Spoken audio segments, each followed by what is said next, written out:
Assalamualaikum warahmatullahi wabarakatuh. Perkenalkan, nama saya Mirza Milata Hanifa dengan NIM 230204110027. Mata kuliah Metodologi Pembelajaran Tahfidz Al-Quran kelas C. Pada video kali ini saya akan menyampaikan sedikit motivasi, ajakan untuk belajar serta menghafal Al-Quran.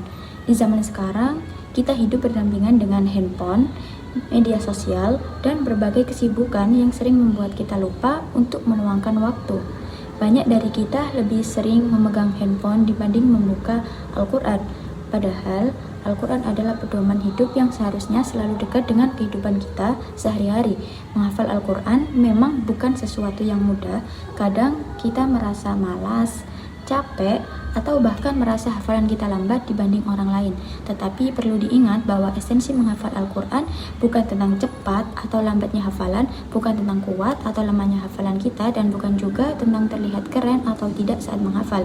Namun, tentang bagaimana ayat-ayat yang kita baca setiap hari mampu mendekatkan diri kita kepada Allah dan bagaimana kita terus berkomitmen menjaga hubungan dengan Al-Quran. Sepahit apapun hidup kita sebelum dekat dengan Al-Quran, percayalah bahwa ketika kita menjadi ahlul Quran, Allah akan selalu memiliki cara untuk memuliakan hambanya yang menjaga Al-Quran. Lalu, apa sih arti memuliakan Al-Quran itu? Memuliakan Al-Quran bukan hanya membacanya, tetapi bagaimana sepanjang hidup kita tetap menjaga semangat untuk terus bersama Al-Quran, terus belajar, menghafal, murojaah, dan berusaha mengamalkan dalam kehidupan sehari-hari. Karena seorang penghafal Al-Quran itu tidak akan dihinakan oleh Allah. Nah, Ning Saila Sina pernah mengatakan ada satu makalah yang itu bagus, yaitu qalilun qarra khairun min katsirin farra. Artinya sedikit tetapi lancar lebih baik daripada banyak tetapi tidak lancar. Namun yang lebih baik itu katsirun qarra qad khairun min qalilin farra. Yang paling baik ya yang paling lancar. Karena itu saya mengajak teman-teman semua untuk mulai lebih dekat dengan Al-Quran. Tidak perlu langsung banyak, cukup dimulai dari satu ayat setiap hari dan dilakukan secara istiqomah. Mulailah dari hal kecil seperti membaca beberapa ayat setiap hari, mendengarkan rotal, atau menghafal satu ayat setelah sholat. Jangan menunggu menjadi sempurna untuk memulai, karena kedekatan dengan Al-Quran dibangun dari kebiasaan kecil yang dilakukan terus-menerus.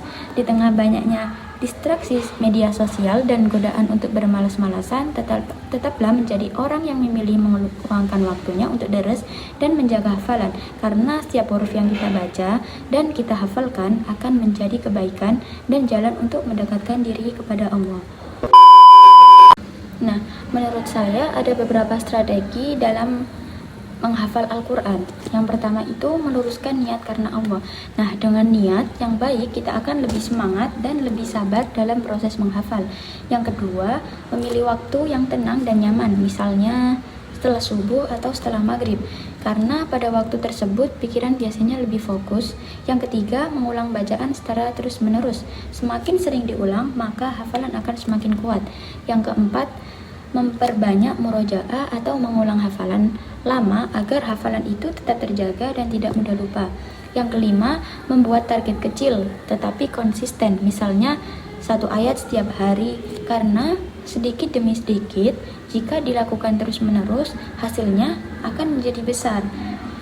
Gitu. Nah, kalau merasa sulit dalam menghafal, jangan simpulkan lemah dalam hafalan, tapi pandang dengan cara yang berbeda.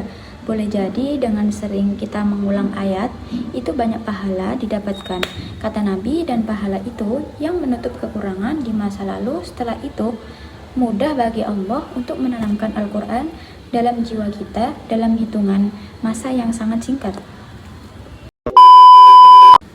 Semoga teman-teman selalu diberikan semangat untuk deres dan terus dekat dengan Al-Quran. Di tengah banyaknya distraksi dan gempuran kaum rebahan di zaman sekarang, tetaplah menjadi orang yang memilih untuk deres Al-Quran.